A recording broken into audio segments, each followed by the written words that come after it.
చిటికేరి రామ్ గారికి, మా మామ జయచంద్రారెడ్డి గారికి, సుధీర్ సుధీర్ సుధీర్ మామ ఏది ఉన్న సుధీర్ సుధీర్ అందరికీ పేరు పేరున అప్పన్న గారికి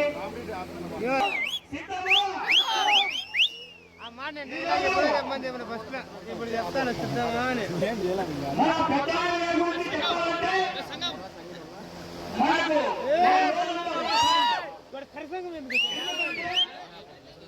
తెలుగుదేశం పార్టీ ప్రపంచంలో కూడా బీసీసీ అధ్యక్షుల గారికి నుండి ఈ యొక్క జిల్లాలో అత్యధిక శాసనసభ్యులు ఘనత మా పెద్ద రామని చెప్పి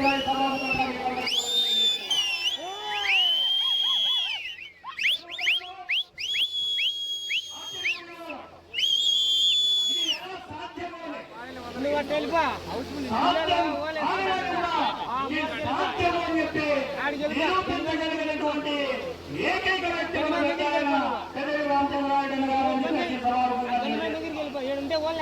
ఇప్పుడు why not 175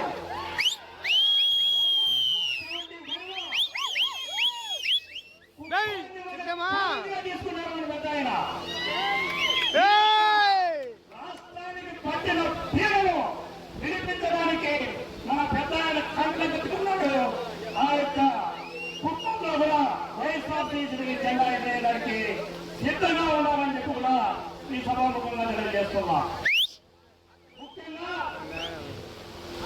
మనము ఈ రోజు నుంచి ఎలక్షన్లకి అందరూ కూడా సిద్ధానికి సిద్ధంగా రెడీగా ఉండాలా. రేపు అన్న ఎమ్మెల్యే గారు 25వ తేదీన సుధీర్ భయపడతాడు మాట్లాడకపోతే మళ్ళీ ఎప్పుడు మాట్లాడినాను. సుధీర్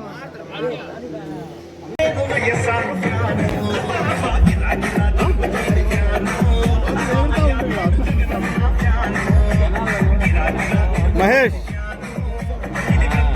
ఆడివి మహేష్ ఆడివి నేను ఆన్ చేసిన ఇట్లా అట్టమే చేసి ఆడుండే నాయకులను వరుసగా ఆడవాళ్ళను ఏ పక్క మగవాళ్ళను తీసుకుంటా వచ్చేసి నిదానం దీంతోనే ఈ ఫోన్తోనే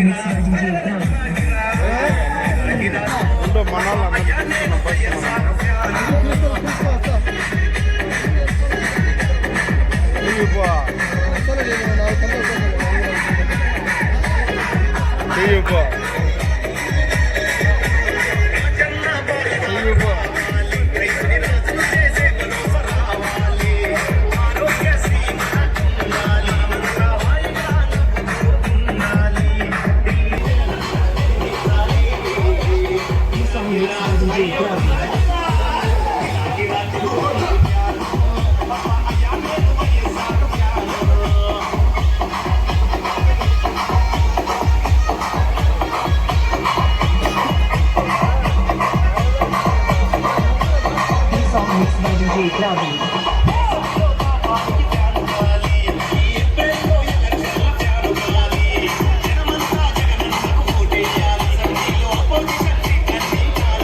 Mixed by DJ Praveen from Perchuli.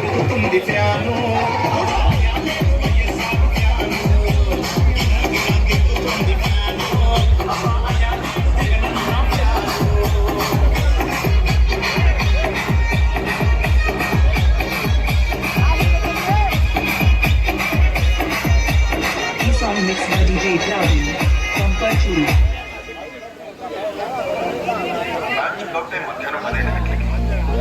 నీకు లేట్ చెకౌట్ చేయొచ్చా? ఎక్కువ ఒక రోజంతా బుక్ చేయి. కామసూత్రాల్లో లాంగ్ లాస్ట్ కాండమ్స్.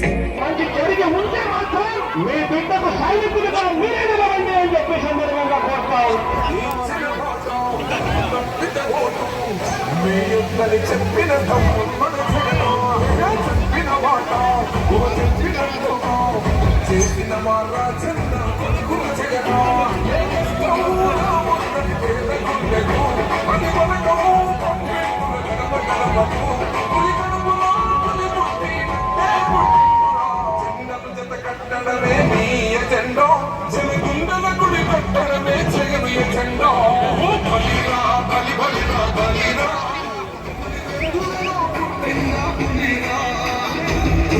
కూర్చోవడమే మీ ఎజెండా కుర్చీ జనమే ఇవ్వాలన్నది జగన్ ఎజెండా బలిరా బలి బలిరా బలిరా పేద బతుకుల మార్చినది ఆ పులిరా గవర్నెన్స్ లో ఎప్పుడు చూడని అభివృద్ధి ఈ రోజు జరుగుతా ఉంది. మొట్టమొదటిసారిగా స్కూళ్లు మారుతా ఉన్నాయి, రూపురేఖలు మారుతా ఉన్నాయి, హాస్పిటల్స్ మొట్టమొదటిసారిగా ప్రివెంటివ్ కేర్ అన్నది దేశానికే పరిచయం చేస్తా ఉన్నాం. ఈ 4 సంవత్సరాల కాలంలోనే ఏకంగా మా అన్న ప్రభుత్వంలో మరో 4 సీట్లు ఈరోజు వేగంగా కట్టడం జరుగుతా ఉంది కూడా చెప్పండి. భయమెరుగని ఆ పేరు హడలు అసలచ్చబోడు ఎవడికి మెడలు ఆయనెదురుగా కొడుతున్నది కొడలు వేసుకుంటారా తప్పక చెడలు పేదోడి కన్సౌల నాకు మెతుకుల కోసం ప్రజా సంకల్ప యాత్ర చేస్తా.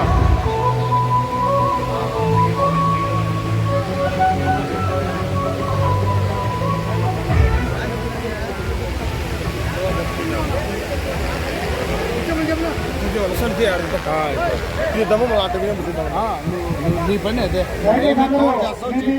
ఎంపీ గారికి శ్రీ చింతా రామచంద్ర రెడ్డి గారు శాసనసభ్యులు, శ్రీ హరీష్ రెడ్డి గారు ఎంపీడీసీ డైరెక్టర్, జమీర్ అలీ ఖాన్ గారు, ముక్తార్ అలీ ఖాన్ గారు, యోగేంద్ర అప్పల్ల, లక్కా చంద్రశేఖర్ గారు, జయచంద్ర రెడ్డి గారు, ప్రకాష్ రెడ్డి గారు కడీరుల్లా, శివారెడ్డి గారు ఎల్లుట్ల, కమలాకర్ వైస్ ఎంపీడీసీ గారు, గోపాల్ నాయుడు గారు, రాజగోపాల్ గారు, చింతిత నాగేంద్ర గారు, బాబాయ్ గారు, నరసింహారెడ్డి గారు, మస్తాన్ రెడ్డి గారు, కిరణ్ సరస్వతి గారు, యాదవ్ ఎంపీటీసీ, నందిని విశ్వనాథ్, రాజశేఖర రెడ్డి గారు, జగన్ అభినయపల్లి గారు, సురేష్ గారు, జగన్ అభినయపల్లి గారు, సురేష్ గారు, తల్గొండ, సలాం cooperative member Ellareddy garu, Srinivasa Reddy garu, Manohar MPTC Teerajapalli, ex MPTC Reddyraja garu, Ravinayak garu, market yard chairman LV Ramana garu, Neella Srinivasulu గారు, ఎస్పీ గారు, ప్రతిభాష గారు, మరిపాడు మరియు మల్లేశ్వరి గారు, ఈ మధ్య పార్టీలో చేరినటువంటి మల్లేశ్వరి గారు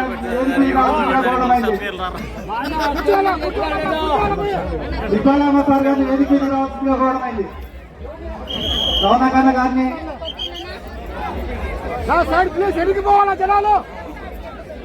కృష్ణ జయచంద్ర రెడ్డి గారిని వేదిక మీద రావడమైంది.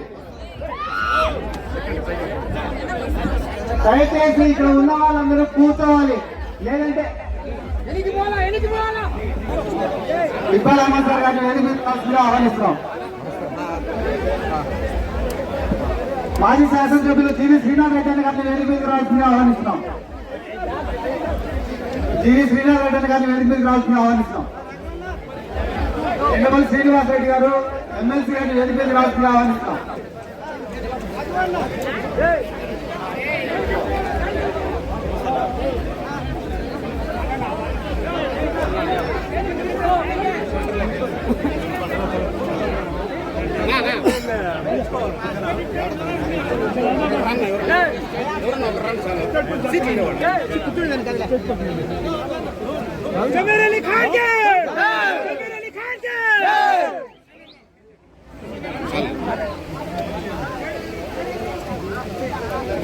మీరందరూ ఇప్పుడు వచ్చేస్తే వాళ్ళు అలంకరించిన గౌరవనీయులు పూజ్యులు మన పెద్దిరెడ్డి రామచంద్రారెడ్డి గారికి, చింతల రామచంద్రారెడ్డి గారికి, అలాగే బల్లాని తిమ్మారెడ్డి గారికి, హరీష్ అన్న గారికి, మైనార్టీ రాష్ట్ర చైర్మన్ ఇక్బాల్ అహ్మద్ గారికి, అలాగే అబ్దుల్ కరీం అప్పల్ల గారికి, నక్కా శేఖర్ గారికి, ఇక్కడికి విచ్చేసిన ప్రతి ఒక్కరికి నా పేరు పేరున ధన్యవాదాలు తెలుపుకుంటున్నాను. ఈరోజు మన గౌరవ ముఖ్యమంత్రి గారు ఒంటరి పోరాటం సాగిస్తా ఉన్నారు. ఆయన కనీసం ఆయనకి 5 పార్టీలు కలిసి కోట్ల రూపాయలు మా మండలానికి ఇవ్వడం జరిగింది. ఈరోజు ఆర్టీసీ బస్ స్టాండ్ 46 లక్షలు ఇచ్చారు. ఆర్టీసీ బస్ స్టాండ్ ప్రారంభమైంది. ఈ సచివాలయ భవనాలు, ఆర్బీటీ భవనాలు ఇవన్నీ అదన్నీ కాదా? మన మంత్రివర్యుల దగ్గర నేను తిరుపతికి పోయి, అయ్యా మా గ్రామ పంచాయతీ మాకు వనరులు లేవు, మా పంచాయతీ నిధులకే సరిపోతా ఉన్నాయి. ఒక్కసారి వచ్చే ఎంపీ కావాలా, ఎప్పుడు మన మధ్యలో ఉండే ఎంపీ కావాలా మీరే నిర్ణయించాలా. 24 లీటర్ ప్రజల్లో ఉండే ఎంపీ మన ఎంపీ మిథున్ రెడ్డి గారు ఈరోజు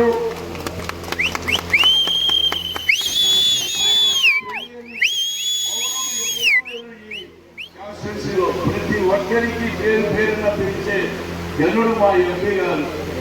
ఈ విధంగా ఆయన సేవలు మళ్ళీ మనం ఇంకొకసారి తీసుకోవాలని చెప్పుకుంటూ మీకందరికీ మనవి చేస్తున్నాం. మన ఎమ్మెల్యే గారు అయితే 24 గంటలు వైపంలో ఉంటారు. జగ్గా దగ్గర మనకి వేదిక మీదకి రావాల్సిందిగా ఆహ్వానిస్తున్నాం. వేదిక మీదకి రావాల్సిందిగా ఆహ్వానిస్తున్నాం. ఆయన మనకి ఎప్పుడు కావాలన్నా వైపాడు కిలోమీటర్ పూర్తి దొరుకుతారు. ఎన్ని లెటర్లు ఇచ్చినారంటే రాష్ట్రంలో ఏ ఎమ్మెల్యే కూడా అన్ని బుక్కులు వాడిండరు. ఆయన ప్రజల మనిషి, ప్రజల మధ్యలో ఉండే మనిషి. ఆయన లేదా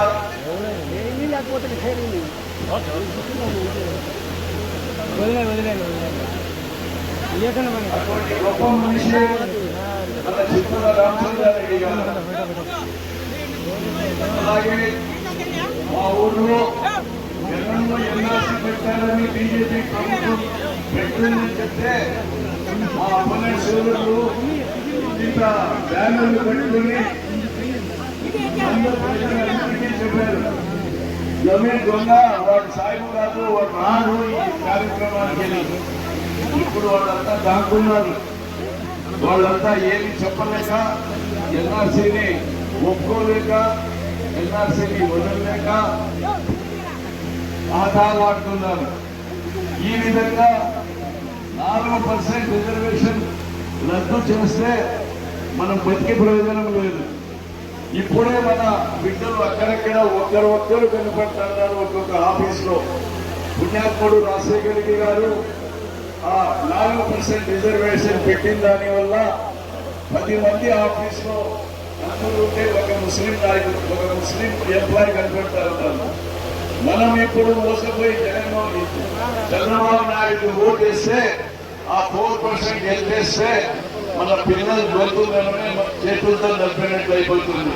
దయచేసి మైనార్టీ సోదరులు కానీ అందరూ ఆలోచన చేసి మన చిత్తల రామచంద్రారెడ్డి గారికి, ఎంపీ మిథున్ రెడ్డి గారికి అత్యధిక మెజార్టీతో ఓట్లు వేసి వేయించి గెలిపించాలని ప్రార్థిస్తున్నాం.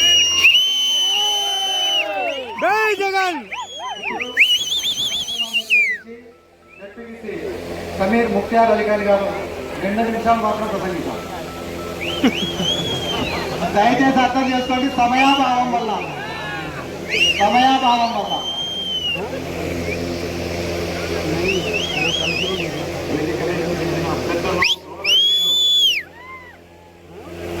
గౌరవనీయులు మా రాయలసీమ టైగర్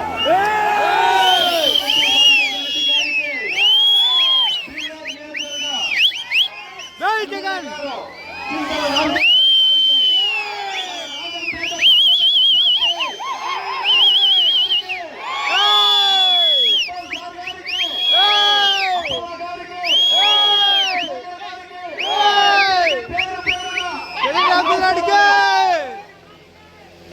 పెద్ద రామచంద్ర మరి చెప్పి స్వామి హరీష్ అన్న పేరు చెప్పు. ఏమో చెప్పి చేస్తారని నమ్మద్దండి. 1000 హామీలు ఇచ్చే 999 హామీలు జగన్మోహన్ రెడ్డికి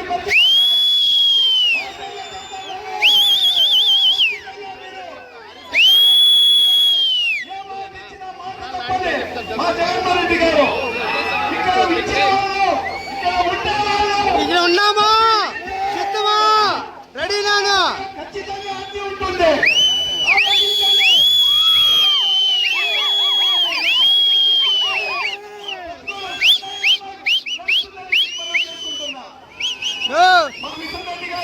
వాళ్ళ నాన్న పేరు ఎత్తు. ప్రతి ఒక్కరికి అభిమానించి పలకరించే వ్యక్తి. అడ్డం ఉన్నారు. ఖచ్చితంగా మా మిత్రుడి గారిని ఆదుకుంటూ, మా ఎమ్మెల్యే గారిని వేడుకుంటూ ఖచ్చితంగా మీరు ఓటేసి గెలిపించాలని కోరుతూ సెలవు తీసుకుంటున్నాను. జై జగన్! సిద్ధమా సిద్ధమా. ఈరోజు ఆ పరిస్థితి లేదు. ప్రతి గ్రామంలో కూడా రైతు భరోసా కేంద్రాల ద్వారా అన్ని కూడా మనకు అనుకున్న రోజే ఇచ్చే పరిస్థితి కల్పించారు. ఎక్కువగా రాష్ట్రం మొత్తం మీద రైతులు గిట్టుబాటు ధర కోసం 3,000 కోట్లు ధరల స్థిరీకరణ నిధి తెచ్చి ఎక్కడైనా గిట్టుబాటు ధర లేని సమయంలో ఆ రైతులకు గిట్టుబాటు ధర కల్పించేందుకు ఆ 3,000 కోట్లలో ఖర్చు చేయడం కూడా జరుగుతాం. మరి రైతుల కోసం, మహిళల కోసం ఏ విధంగా ఆయన సేవలు అందించాడు. ఆసరా పేరుతో 4 విడతల్లో 25,570 కోట్లు చెల్లించిన ఘనత కూడా జగన్మోహన్ రెడ్డి గారు. మరి ఈరోజు ఉచితంగా విద్య, తల్లిదండ్రుల బాధ్యత ఆయన తీసుకొని రూపాయి ఖర్చు లేకుండా అన్నీ కూడా ఆయన సమకూర్చి మనకు ఇంగ్లీష్ మీడియంలో విద్యను అభ్యసించేదానికి మన బిడ్డల కోసం జగన్మోహన్ రెడ్డి గారు తల్లిదండ్రుల బాధ్యత తీసుకొని చేస్తూ ఉన్నాడు. అదేవిధంగా వైద్యం కోసం 3,200 జబ్బులకు ఉచితంగా ఆరోగ్యశ్రీ కింద 1,000 రూపాయల పైన ఖర్చు అయితే 25 లక్షల దాకా ఒక వ్యక్తి మీద ఖర్చు చేసి బాగు చేసిన తర్వాత ఇంటికి వచ్చినాక వ్యాధి నయమే ఇంటికి వచ్చినాక కూడా మందులు ఉచితంగా, అదేవిధంగా ఆర్థికంగా కూడా ఆదుకునే పరిస్థితి ఈరోజు జగన్మోహన్ రెడ్డి గారు చేస్తూ ఉన్నారు. అన్ని సంక్షేమ పథకాలు అమలు చేశాడు. చేసే దాంట్లో ఏది కూడా కులం చూడలే, మతం చూడలేదు, మీరు ఏ పార్టీకి ఓట్లు వేశారని చూడలేదు, రాజకీయాలు చూడకుండా కేవలం పేదరికాన్ని చూసి పేదలందరికీ కూడా అన్ని సంక్షేమ పథకాలు అందించిన ఘనత జగన్మోహన్ రెడ్డి గారు. మరి చంద్రబాబు నాయుడు ఉన్నప్పుడు ఏ విధంగా ఉన్నది జన్మభూమి కమిటీలు, ఆ కమిటీ సభ్యులంతా తెలుగుదేశం పార్టీ వారు ఇచ్చే ఒకటో వారు ఇల్లు కానీ ఒకటో పెన్షన్ కానీ వాళ్ళ కార్యకర్తలు నాయకులకు ఇచ్చుకున్నారు తప్ప ఈ రోజు ఇంత పారదర్శకంగా పేదరికాన్ని కొలబద్దగా తీసుకొని అన్ని సంక్షేమ పథకాలు అమలు చేసిన ఘనత మన జగన్మోహన్ రెడ్డి గారు. మరి ఈ రోజు మనం అందరూ కూడా ఆయనకు సైనికులుగా నిలవాలని ఆయన ఏదైతే చెప్తాడో ఆ విధంగానే మనం అందరూ కూడా సైనికులుగా నిలిచి అత్యధిక మెజార్టీ సాధించే విధంగా మనం పనిచేయాలని కూడా మీకు మనవి చేస్తా ఉన్నాను. ఈరోజు మీరు చూస్తే ఇక్కడ నిలిచే 2 వ్యక్తులు, ఒక ఆయనేమో శాసనసభ పోటీ చేస్తాడు. ఎవరైతే ఆయనకి టికెట్ ఇచ్చాడో ఇప్పుడు తెలుగుదేశం పార్టీలో ఆయన అంతకుముందు ఎన్నికల్లో 2014 ఎన్నికల్లో ఈయన పోటీ చేసినప్పుడు ఏం మాట్లాడినాడు? ఎర్రచందనం దొంగ వీరప్పన్ ఇక్కడ పోటీ చేస్తా ఉన్నాడని చెప్పాడు. ఇప్పుడు చంద్రబాబుకి ఈయన వీరప్పన్గా కనపడలా, చాలా ప్రియ శిష్యుడుగా ప్రియతమ నాయకుడిగా కనపడుతూ ఉన్నాడు. చంద్రబాబుకు మాట మీద విలువ లేదు, వీళ్ళకి అంతకంటే కూడా సిగ్గులేదు. మరి అదేవిధంగా వాళ్ళ అన్న ఈ రాష్ట్రాన్ని విడగొట్టిన వ్యక్తి, ముఖ్యమంత్రి కాకముందే ఢిల్లీలో ఒక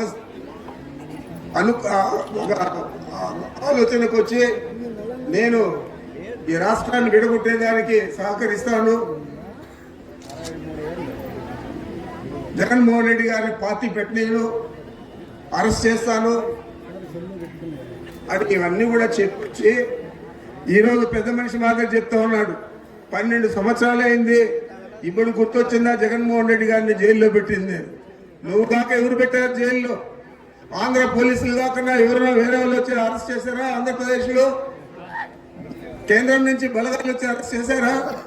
అరెస్ట్ చేసేదానికి నువ్వు సహకరించలేదా? నీ శాసనసభ్యుడు కాదా ఆయన మీద కంప్లైంట్ చేసింది డాక్టర్ శంకర్రావు? బుద్ధి లేకుండా ఏదంటే అది మాట్లాడేది. మోసపూరితంగా నువ్వు అధికారం లేకొచ్చి రాష్ట్రాన్ని విడగొట్టి ఈరోజు మళ్ళా సిగ్గుమాల మాటలన్నీ మాట్లాడుతూ ఉన్నాడు. మరి రాష్ట్రం విడిపోయింది నీ వల్ల కాదా? ఏమీ లేకుండా ఈరోజు మనం రాజధాని కూడా లేదు. దీనికంటే ఎక్కువగా చంద్రబాబు నాయుడు ముఖ్యమంత్రి అయ్యాడు. 10 సంవత్సరాలు మనం హైదరాబాద్లోనే పరిపాలన సాగించవచ్చు అని చెప్పి కేంద్ర ప్రభుత్వం విభజన చట్టంలో పెట్టింది. అదన్నీ గుర్తు లేకుండా అక్కడ కోట్ల కేసులు తగులుకొని రాత్రికి రాత్రి ఆయన హైదరాబాద్ నుంచి విజయవాడకు పారిపోయి వచ్చాడు. అరెస్ట్ చేస్తారని. మరి ఇద్దరే ఈరోజు తెలుగుదేశం పార్టీ కానీ బీజేపీ కానీ మీరందరూ గ్రహించాల, వీళ్ళంతా కూడా ఒకసారి అనుకూలంగా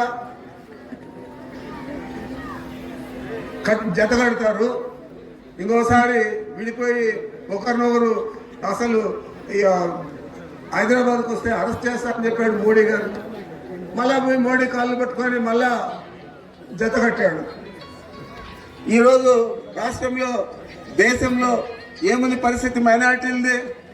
మన రాష్ట్రంలో అయితే రాజశేఖర రెడ్డి గారు ఇచ్చారు మన రాష్ట్రానికి 4% రిజర్వేషన్. మైనారిటీల పిల్లలంతా ఈరోజు దేశ విదేశాలలో స్థిరపడినారు, డాక్టర్లు అయ్యి ఇంజనీర్లు అయ్యి ఆ 4% రిజర్వేషన్తో. మరి ఈరోజు ఆ 4% రిజర్వేషన్ తీసేస్తా అని చెప్పి అమిత్ షా చెప్పాడు, ఈ మధ్య కిషన్ రెడ్డి చెప్పాడు, కేంద్ర మంత్రులు ఇద్దరు.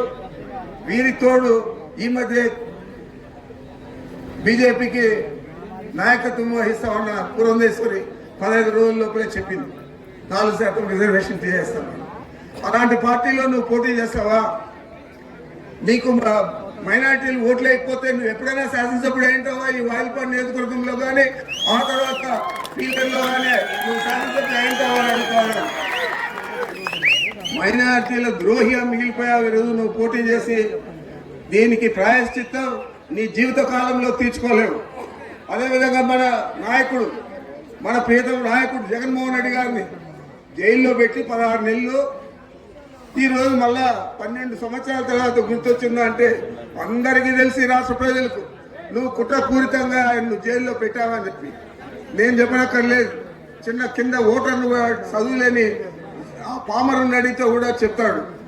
మరి ఇంత నీతి లేని మనిషి, ఎంత నికృష్టుడు ఈ రాష్ట్రంలో, అందులో మన జిల్లా నుంచి ముఖ్యమంత్రి అయ్యి మన జిల్లాకు మచ్చ తెచ్చే విధంగా అన్ని కార్యక్రమాలు చేశాడు. ప్రాయశ్చిత్తం ఈ ఎన్నికల్లో తప్పనిసరిగా మైనారిటీల కోడ్ నీకు చుట్టుకుంటుంది, వారు చెప్పిస్తే నీకు డిపాజిట్ కూడా రాదు అని చెప్పి నేను చెప్తాను. అంచేతే మీ అందరికీ కూడా ఇంతకు ముందే చెప్పా, మనం సైనికులుగా పనిచేయాలా.